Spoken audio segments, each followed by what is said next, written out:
Hey there, welcome back. This is Breathe and Budget. My name is Taryn. We talk about all things finance related on this channel, the zero-based budget method, cash envelopes, fun savings challenges, and anything that impacts our finances, whether it's good or bad. So if any of that is of interest to you, go ahead and hit that subscribe button. We would love it if you join our community, and let's get into today's video.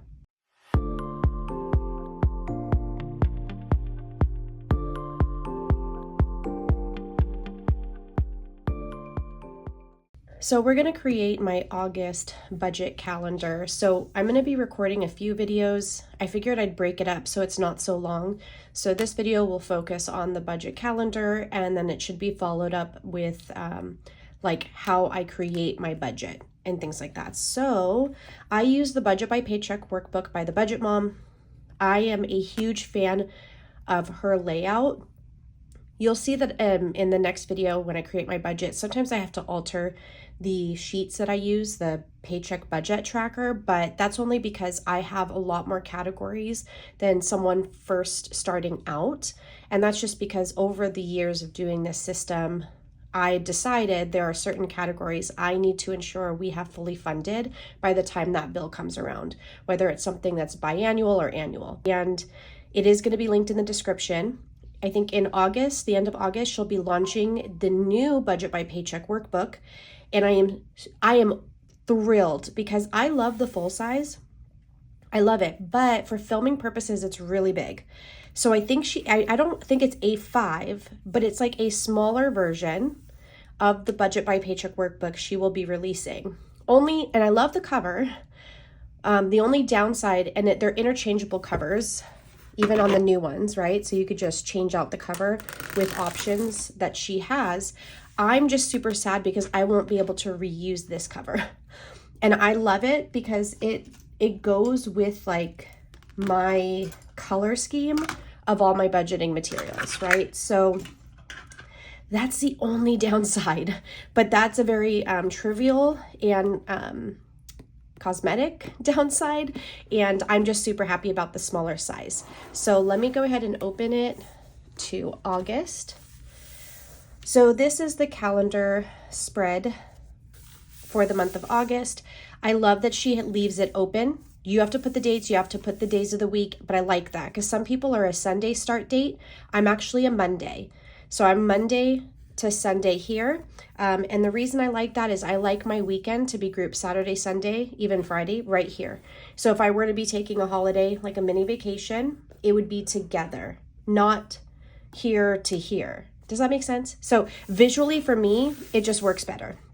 So what I'm going to do for the sake of time is I'm going to add the days of the week and the numbers like kind of in a sped up version with maybe some nice relaxing music. I want to show you what I use. So her Budget by Paycheck workbook does come with these for the months, for the days. But I had purchased some of my own. I like to use these, they're just a little bit bigger.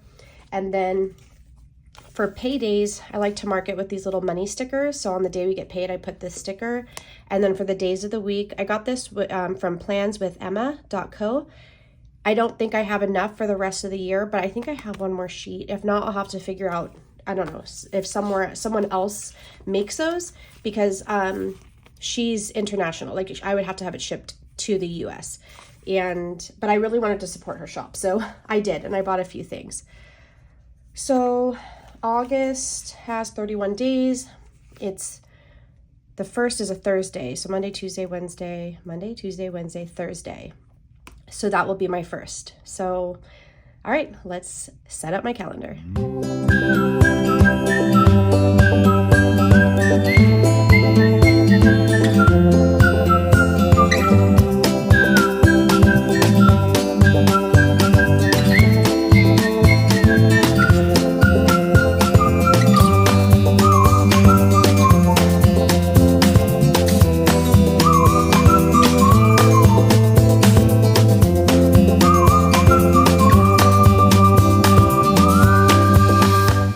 Okay, so the calendar is set up with the days and the date. So how do I want to do this? Sorry for the nails. I know some of you don't like that. I'm going to zoom in just a little. So a budget calendar is important because each month when you're creating your budget calendar, you have to input all of your fixed expenses, not your variable expenses, not your sinking funds, your fixed expenses. So that would include like your mortgage, car payment, your utility companies, any like subscriptions that you have coming out monthly, even those utilities that can fluctuate month to month, but you know you're going to have that bill, right? So those are going to be the ones you put on this calendar. And basically every month you are forced to remember what bill you have and when is it due, okay? So a lot of people, I know I'm guilty of it from in my past, like forgot to pay a bill, was late on a bill. Why? Because I forgot about it. But creating a budget calendar, it could even be in just a regular planner, it doesn't even have to be one specific for a budget like this, allows you to constantly be mindful of these bills, okay? So that's, to me, the most important aspect of a budget calendar. The next thing also, you're able to track events, holidays, things that might occur in this month that is going to cause you to spend money. So throughout the month of July, as something came up that I knew I might need to fund for August, I made little notes right here on the side. I'm just reminding myself that fall starts September 22nd. I have a baby shower in the month of August, and I budgeted $55. We have a mini vacation, and I'm not going to say when, and I'm actually not going to put on my calendar in this video, but we have a mini vacation. We're not having to pay for a place to stay, but I want to have money to be able to contribute to food, should they accept it. I just want to be prepared. So I don't have an amount yet because I'll figure that out as I'm creating my budget, but it's here to remind me. We had to pull from our pet emergency fund, the $3,000 that we have sitting in a high yield savings account. We had to pull $274. So I have to think about how I'm going to replace this. Am I going to just do it all in one shot in the month of August, or am I going to split it up between like August and September? So I have it there to remind me. But let's say you had a birthday. You would want to put that birthday, right? Because you're going to probably have to spend money for that birthday, should you choose to. So that's something. Let's say you have a play, on Sunday, the 25th. You need to consider maybe extra for gas, possibly eating out. Do you have the attire needed for this play, right? So that's something you might want to add to your calendar. So basically anything that's going to happen in your month that's going to cause you to spend money, put it here. So before I do that, I like to mark my paydays. So technically July has 31 days. So I'm going to get my paycheck July 30th, which is right here. Okay. That July 30th check is my August income. I use this check to fund, I'll put that right here, to fund my first week of August. Okay. Then my husband, he gets paid on the 7th. Then I get paid again on the 15th. Oops. And then he gets paid again on the 22nd. So it's good to see like how your paydays fall. So something that does for me is also lets me know about like my filming schedule for YouTube and when I have to go to the bank and pull money. So for example, today I'm recording this on July 25th because I'm now creating my August budget, right? I'm actually going to be pulling money from the bank. If I can finish all of it today, I'll pull money from the bank today because we have our checking account cushion.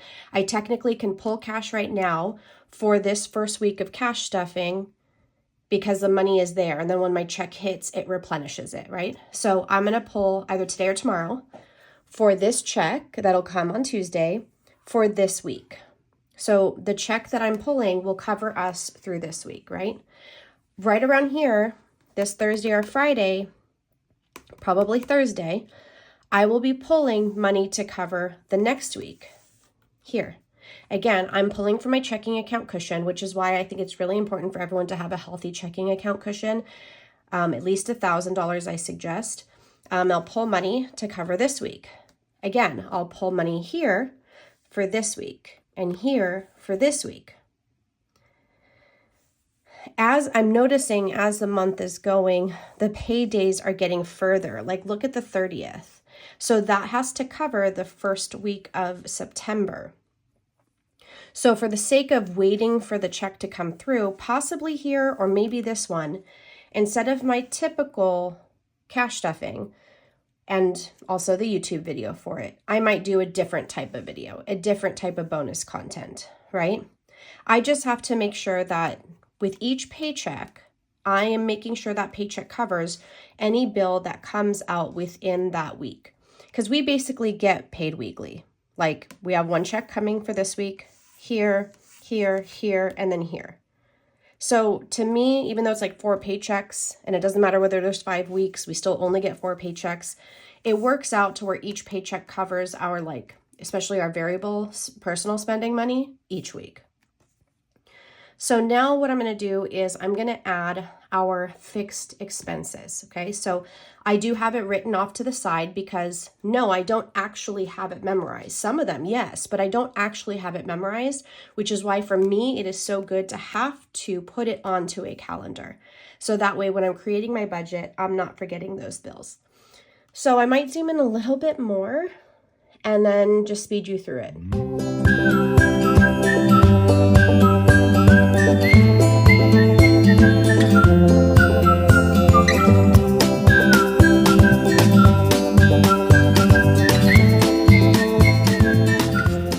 So now all of my bills are listed.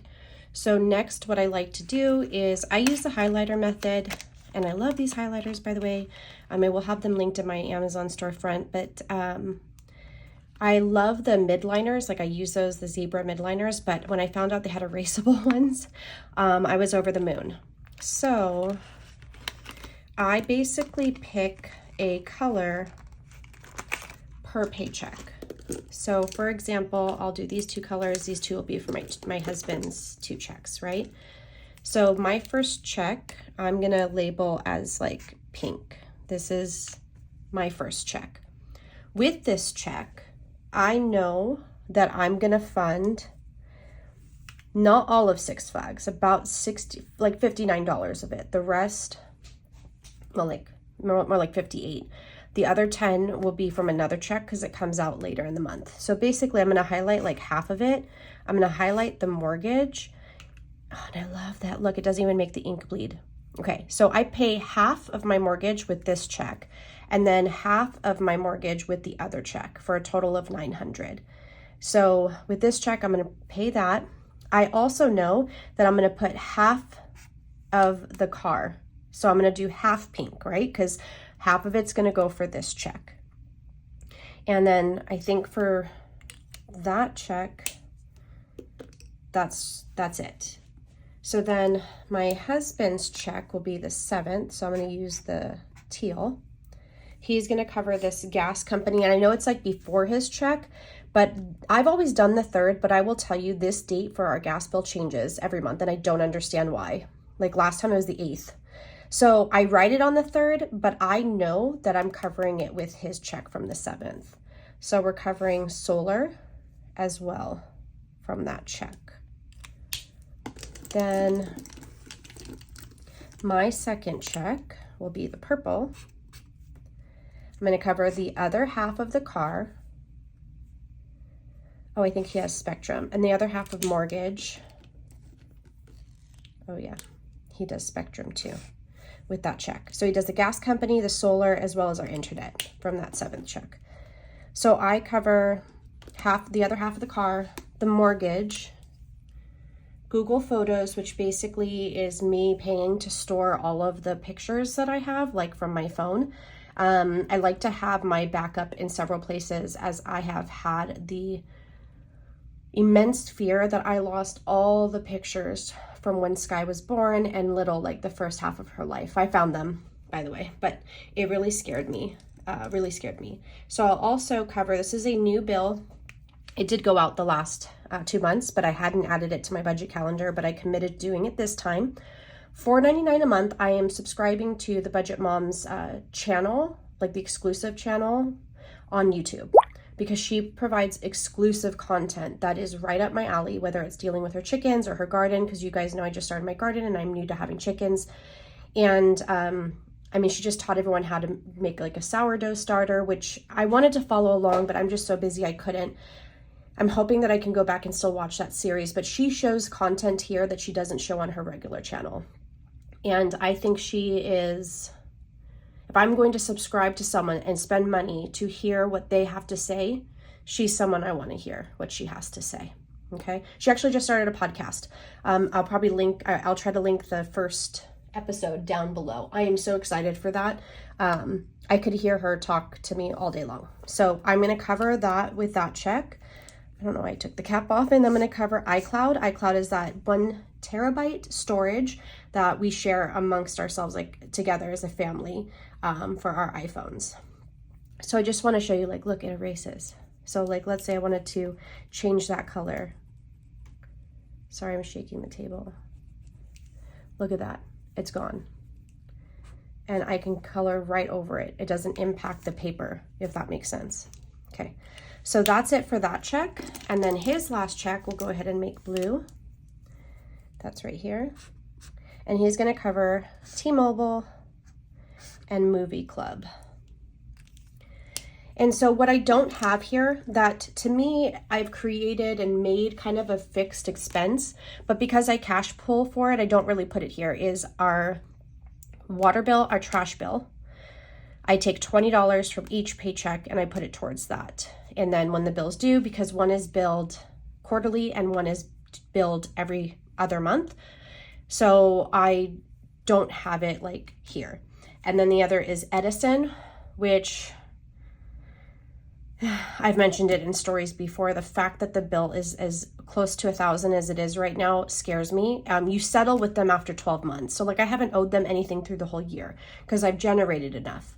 Where I always wound up having a credit, but that makes no sense to me. If I wound up having a credit on the rolling month to month, then why not when we're settling at the end of the 12 months? So they said that bill should like finalize at the end of July. So once it does, I'm gonna sit down, review it. I'm gonna call someone and I'm gonna say, make it make sense, because it's not making sense. So we'll see.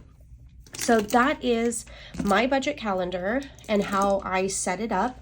So when I go in to create my actual like weekly paycheck breakdown, so this one will be for my July 30th check. I know I'm going to get $21.20. For the other checks, I always estimate the lowest that it could possibly be. And if it's more, great, I figure out what to do with that money, but I go to the lowest. The first check, I always seem to know what it is when I'm creating my budget for the month, because my check I can see on my portal, like the paycheck portal, ahead of time. So I know that when I'm creating this budget, I have to include these bills, the ones that I highlighted in pink. So those will go with the fixed expenses, right? And then I work on my variable and my sinking funds. So that is how I utilize a budget calendar. If you have a budget calendar, is there another way that you utilize it that you can share with us, like educate us in the comments? I'd really appreciate it. Let's start a discussion about it. And if you have any additional questions, like let me know. And I'll do my best to answer. And that's it for today's video. I'm gonna hop off and then probably start a new one so that you guys can see how I actually create my budget. Well, thank you so much. And if you haven't already, I'd really appreciate it if you'd give this video a like, say hi in the comments, give us some feedback about the calendar, share your wisdom, and I'll catch you in the next video. Bye.